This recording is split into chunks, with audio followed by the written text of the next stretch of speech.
2, and 1. All right, folks, welcome back to the Trauma Therapist Podcast. I am very excited to have as my guest today, Britt Frank. Britt, welcome. Hi, thanks for having me. You are welcome. So Britt received her undergraduate degree from Duke University and her master's degree from the University of Kansas.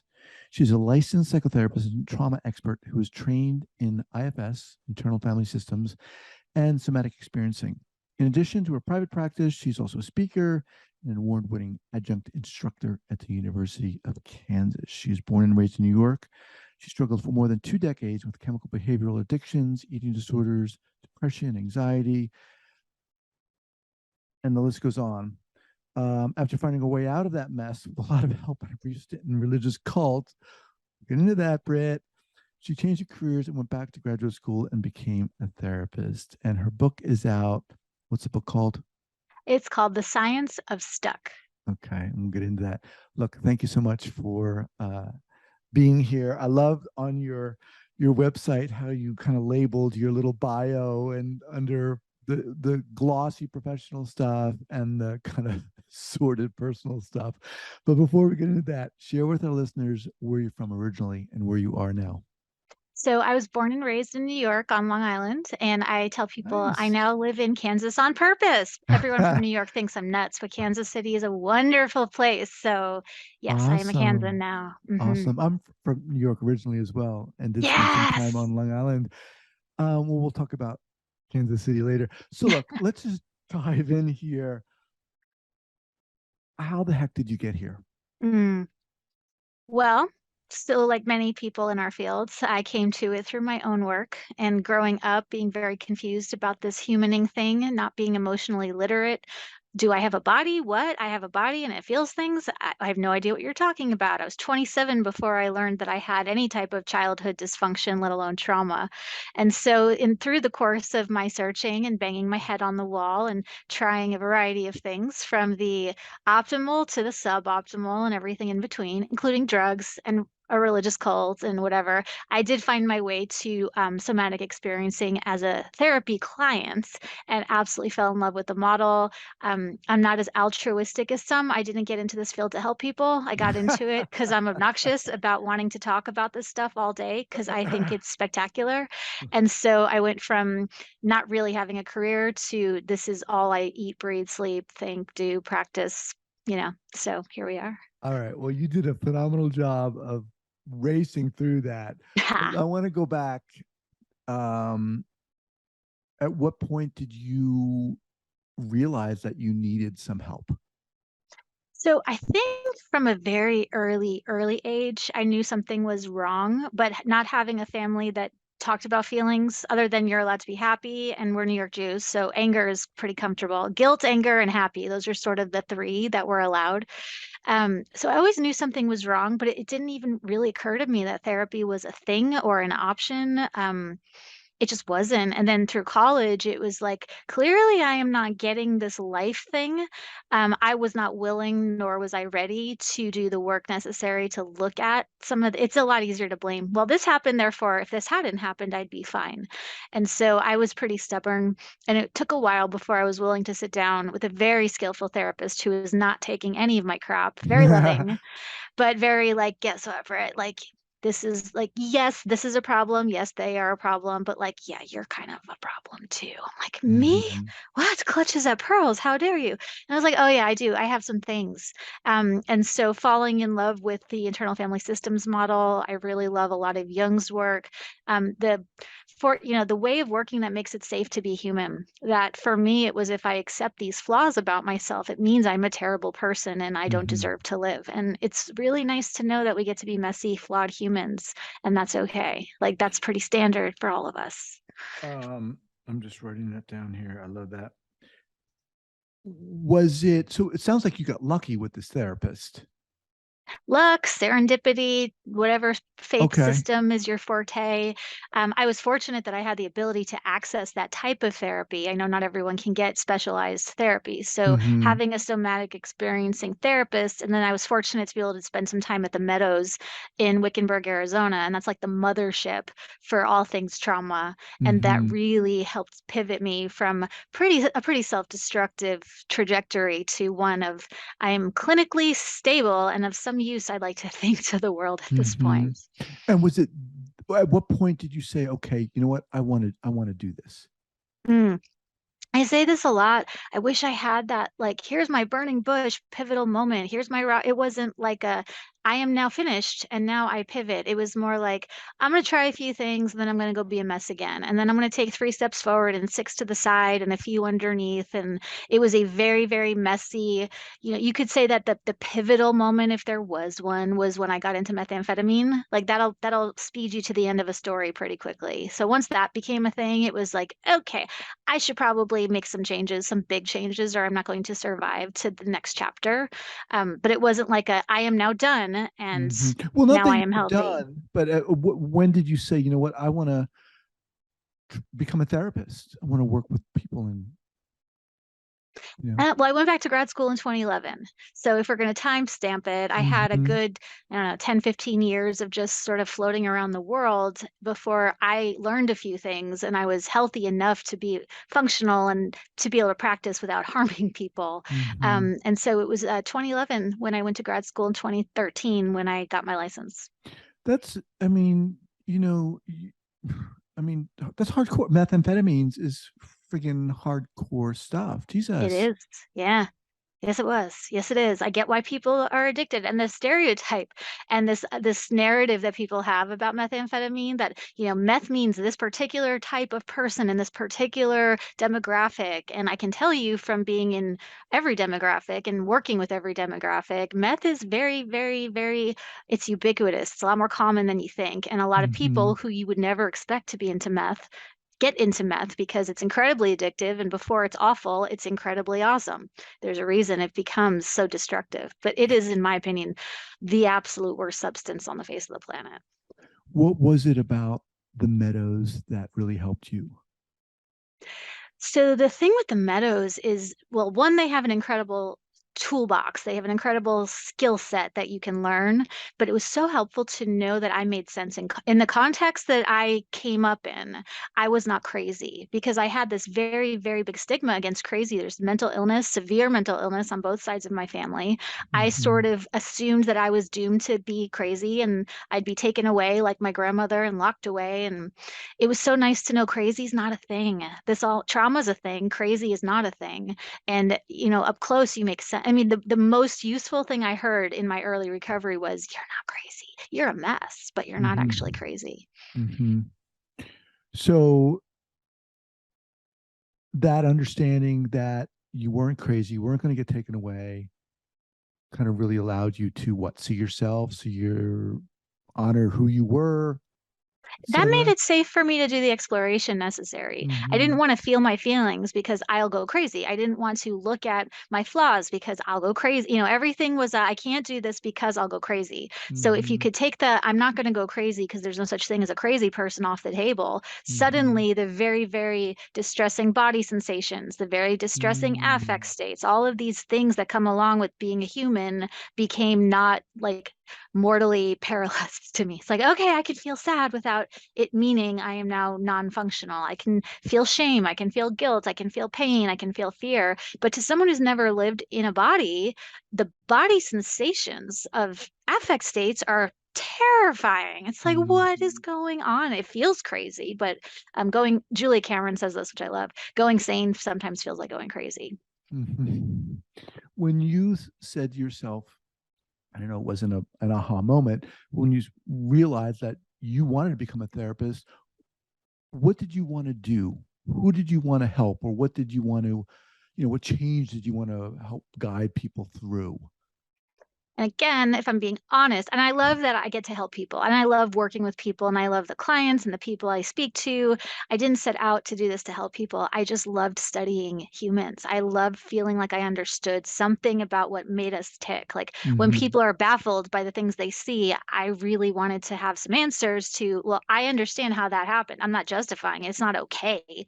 Right. But I really wanted to understand the mechanics of humaning, and I wanted to be a therapist, so somebody would pay me to study because I was reading about this all day anyway. So it was really help. That's how I got out of the religious cult. Actually, I would be sitting in prayer meetings, reading books about IFS and reading books about the nervous system. And I'm like, okay, all I want to do is read about this and study about it and talk about it and do about it. And being a therapist will allow me to build a life around this topic that I'm so passionate about. The helping people was sort of a perk. Hmm. And so the studying of it, the intense studying of it, um, did what for you? The intense studying of us and how we function made my own life make sense. And it was like, oh, maybe if people knew some of this stuff, they wouldn't have to suffer. So it's not so much Hmm. as I want to help, as much as people do not need to suffer as hard, as long. I mean, life's hard and there'll always be a degree and a measure of suffering, but there is a lot of unnecessary suffering that comes on top of not having access to good information, especially trauma. I mean, trauma is like sort of buzzword, like trendy, and everything is trauma all of a sudden. Everyone is Hmm. like walking around traumatized, but I'd rather us be using the word too much and incorrectly than not enough and not at all. Hmm. So it's comforting to me to know that there are explanations for things and there are reasons. We may not know everything that's ever happened to us or where in our genetic history this particular thing got encoded. Like it doesn't matter. But knowing that epigenetic trauma is a thing is comforting. Knowing that the things that happen to your parents that they didn't deal with can affect you is comforting. And it Hmm. gives a place to put all of these crazy making, crazy feeling experiences. Um, how did this book come about? So Unstuck.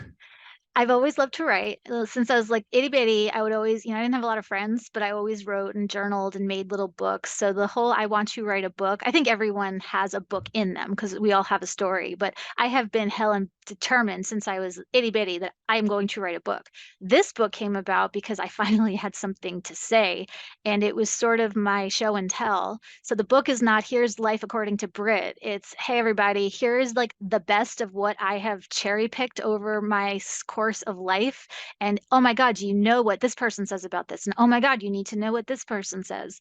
And when I was early on, I needed one book that summarized everything. I didn't want the Hmm. giant stack, and that book didn't really exist. So I'm like, well, I can write that book. Like I'm not a neuroscientist, but I know how to read neuroscience journal articles and make them palatable for like a regular person. And to some, what was that book that you wanted to write? What did you want to have said? The main point, and this is my message behind everything, is you're not crazy, you're not lazy. There's a reason that whatever I called it the science of stuck and not the science of trauma because a lot of people think they don't have trauma. Fine. I didn't call it the science of mental health because a lot of people think that doesn't apply to me. But everyone knows what it's like to be stuck with finances, with relationships, with fitness, with money. Like everyone, I don't care who you are, gets stuck somewhere. And again, there's a reason. And I have seen from, again, every demographic, people are so quick to attribute their stuckness to some sort of internal flaw. It must be me. It's like, no, it's not Mm, you. Like you have a part and you have some things you need to do, but there's no such thing as a lazy person or a crazy person or a not motivated person. We're always motivated by something. And so clearing misinformation and breaking myths that was a biggie for me with this book. so let's get a little more specific here. Let's choose one of those, whether it's a lazy person or unmotivated person. Why don't they exist? What's wrong with being lazy? Well, I don't have a problem. I mean, if you're laying on the couch smoking weed all day and you're fine, like then you're not stuck. You're making a lifestyle choice. Like, cool, good on you. I'm not here to tell you to do anything else. But for people who are like, I don't understand why I can't seem to get off the couch. I don't understand why I know that I'm supposed to do X, Y, and Z. Nevertheless, my like intention action gap is a 50-mile wide chasm. Like, what is Right. going on?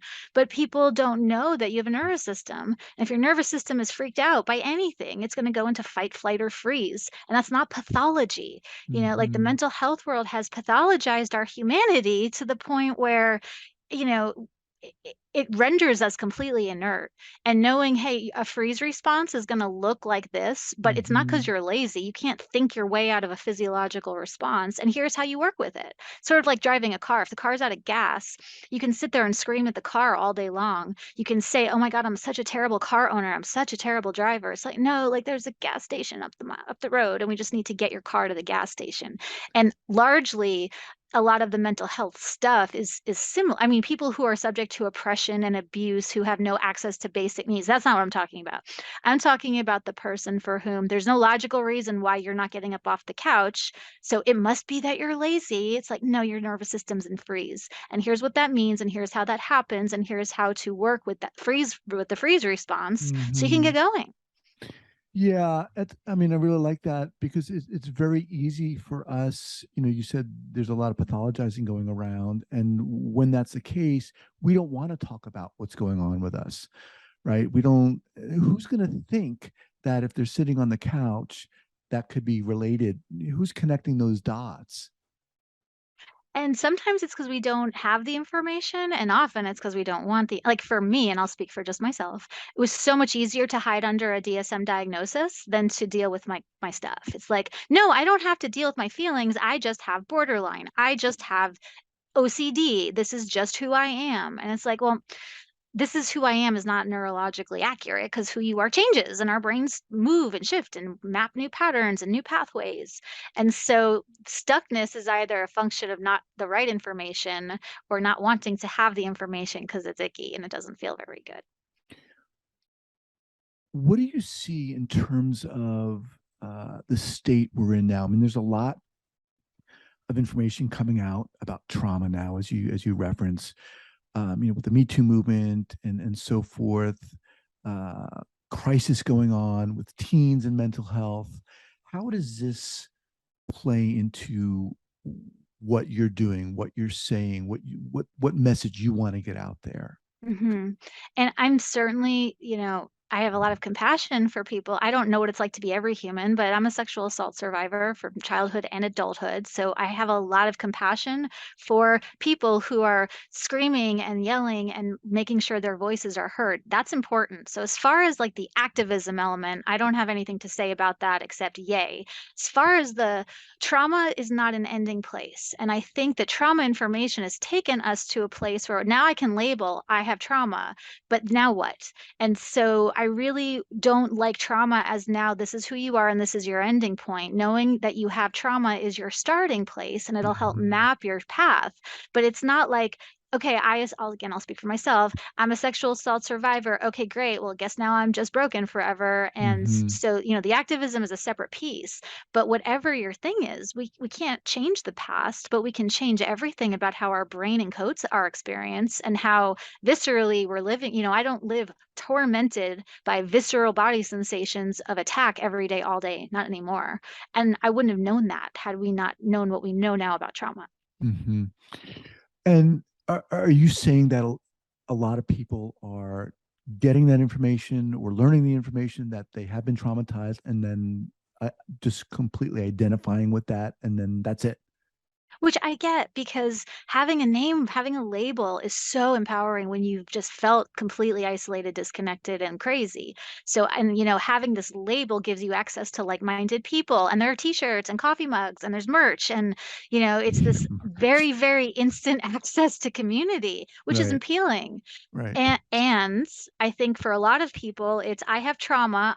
I am triggered. Therefore, I need to now have everything be accommodating around me, which Mm, sets us up with this idea that we can't change it. And again, I'm all for safe spaces and trigger warnings and being mindful of people's reality. But the point of knowing about trauma isn't to now have the world tiptoe around it. It's if you mhm. have a safe enough space and access to resources, it can heal. It's not like you'll never be triggered again, but we can heal this stuff. We don't have to sit in I have trauma, therefore I am not my trauma. Trauma is an injury, and like any injury, it can heal. How difficult was it for you? How challenging was it for you to raise your hand and say, you know what, I need some help? Oh my gosh, I was so stubborn. I mean, there were times in my life where I didn't, make rent, and I was torn between, do I eat today or do I smoke my cigarettes today? And I always chose the cigarettes. And I didn't want to ask for help because that would have meant defeat and humiliation and loss of pride and ego. And then it was, well, if I admit I need help, then I have to look at this stuff. And Mm-hmm. so I was pretty stubborn. I probably, you know, prolonged my process a decade longer than it probably needed to be, but no regrets. With the understanding that the trajectory healing isn't straight, um, and it's pretty much ongoing. At what point were you? What age are we talking about when you said you were, should I smoke my cigarettes or should I eat, or how old were you at that point? That was, 20s, 30s. Okay. Were you married? Were you in a relationship?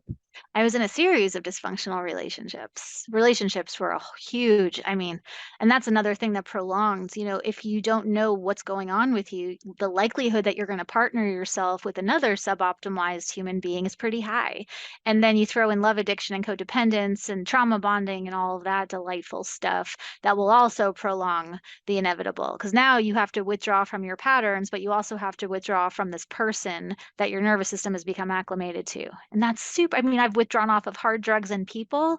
The people was pretty tough. At Mm-hmm. least with drugs, okay, the drugs are coming out of my system. This stinks, but I understand what's happening. With people, no one told me that withdrawing off of a person will have a similar, like Mm-hmm. post-acute withdrawal effect. It's not going to be medically life-threatening like coming off of alcohol or heroin, but it's physiologically incredibly painful to detox off of a person. Would have been so helpful if I had known that, but now I do, so I'm happy to share that information. So it sounds like you've gone from a person who wasn't informed, didn't even want to be Hmm. informed to a certain degree, not unlike a lot of us, to someone who is really informed. Obnoxiously evangelistic, but Okay, yes. you said that. I didn't. And what? Okay, so now you're an author.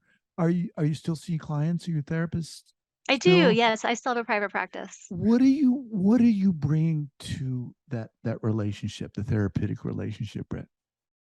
So, well, one thing I bring now is no agenda. Early, when I was a baby therapist, I thought it was my job to help people. And thank God it is not my job to help people. My job is to give information and to love people, and then they can do or not do with it whatever they damn well please.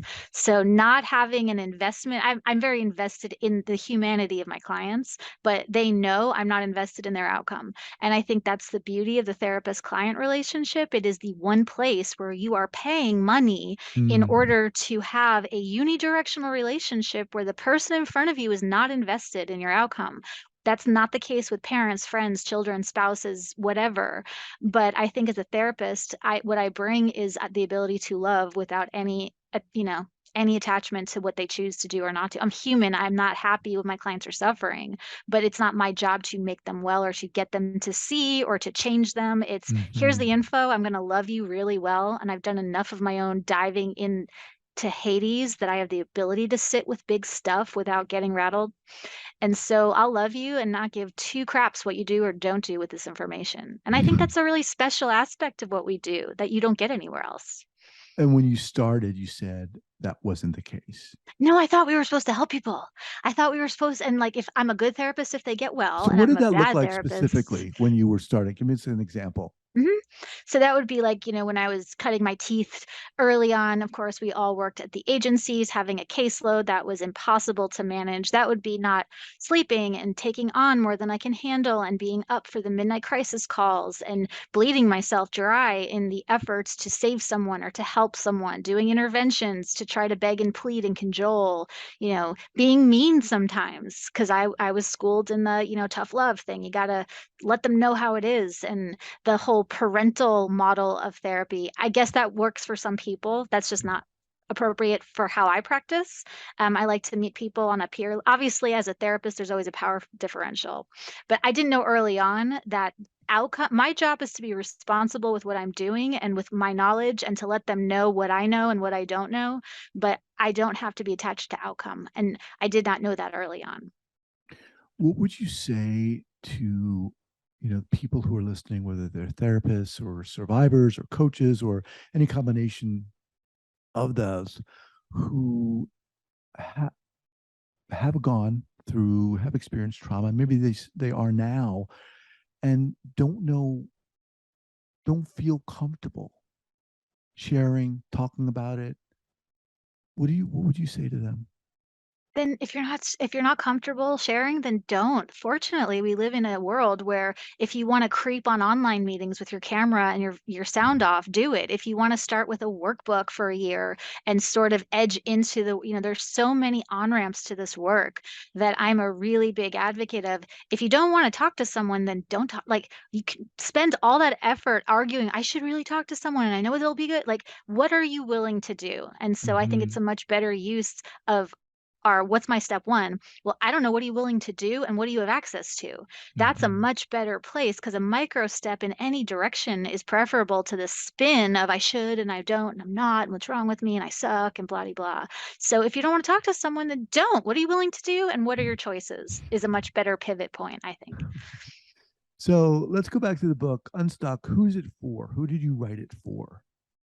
So I wrote the book for anyone who has sat with this. I seem to not be doing the things I say I want to be doing, and something is not working. Like again, there's no logical reason. I'm not in an abusive environment. I am not wondering where my next meal is going to come from. I have my needs, my basic needs met, and I say I want to go to the gym, but here I am on the couch. I say I want a Mm. healthy relationship, but I keep dating the same person over and over and over again. So for anyone who has the gap between what they say they want and what they're actually doing, that's who the Pretty book is much for, everybody. which It's is, yeah, which is a lot of people. as you're saying that, I'm like, yes, I'm like checking the boxes there. Yeah. Um, yeah, I mean, it part of that seems uh part of the human condition, but And it there's is, yeah. right. But the human condition doesn't know that you have like a nerve in your brain that will like flip out and shut you down. And you have a system in your body that will flip out and jack you up. And so I would love to put an end to the what's wrong with me question. It's not what's wrong with you. It's your body is designed to adapt to your environment. And sometimes what your body is reading as safe or dangerous isn't matching what you're logically seeing. And if we can take this logic fight versus somatic fight and put it to bed, and learn the language of our nervous system, we can do a lot more. Like we can feel better, first of all, but people who feel better tend to not cause as much damage to other people. So, yeah. So as we kind of get ready to wind down here, so the logic flight versus somatic fight, rather, talk a little bit about that. So I know so many people, myself included. It's like, I know I shouldn't be freaking out. I'm anxious and I know there's no logical reason for me to be panicking about this thing. Nevertheless, I'm puking in the toilet and my heart is racing and my palms are sweating. Why can't I just shake this off? And again, we were not taught that you can't think your way out of a physiological response. But if you don't know Hmm. that you have a body that does things, it's like all the logic in the world. You can do all the affirmations on the planet. You could do all the journaling. None of that's going to work if your body's in fight or flight. And Hmm. again, to work with fight or flight requires a different language than the language of logic. And the language of the body is sensation and movement and, imagery. There's a lot of ways of learning this other language. So if we know that logic is one way our brain speaks, but there's this whole other way of speaking, that's why I love somatic work. Once you understand that here's this other language, then you can talk to yourself and work with yourself in a way that actually helps. So, like, if you're panicking and there's no logical reason why, okay, you can argue with yourself for an hour, or you can jump into a cold shower, or you can, hold on to ice cubes or smell essential oils or push on a wall. And again, none of these Hmm. things are magic, panacea, make life better, but there are little hacky kinds of things you can do to calm your body down Hmm. so that you can access your logic. So, Britt Frank, what's the best way for people to get in contact with you? So you can find me on Instagram at Britt Frank, and Britt has two T's. You can buy the book, The Science of Stuck, wherever you buy books, and my website is scienceofstuck.com. Wow. Okay. Now, just quickly. So, would you recommend this book for therapists and obviously clients? Again, sounds like anybody. I mean, I like to think it has a broad market appeal. I really like this book for therapists because they can open any page with the client and find something useful. I didn't write it to be a now I have to sit down and block out hours. I wrote it so you can open up literally any page and you're going to find a quick little nugget or a bullet point or a quick summary of do's and don'ts. If you want the deep dive, I've sort of like laid breadcrumbs out if that's your thing, but this is a really easy read. It's the Mm, type of book like you can read through very quickly once and then go back to the place, if your family is awesome but you can't stop shopping, go to that section. If, your relationships are a mess, but like you can go to and cherry pick what's useful. So I think for therapists it would be a helpful resource. And I break down polyvagal theory and a lot of these very academic things with cartoons. So it's really easy to understand. awesome. All right. Once again, the name of the book is The Science of Stuck by Britt Frank. We'll have that linked up here at the show notes page at the traumatherapistpodcast.com. I really appreciate you coming on here and sharing your story, which sounds, it's intense. Come on. It's really intense. And you're friggin' inspiring. I appreciate you being here. Thank you so much. Thanks for having me. This was a fun convo. All right. Take care. Bye-bye.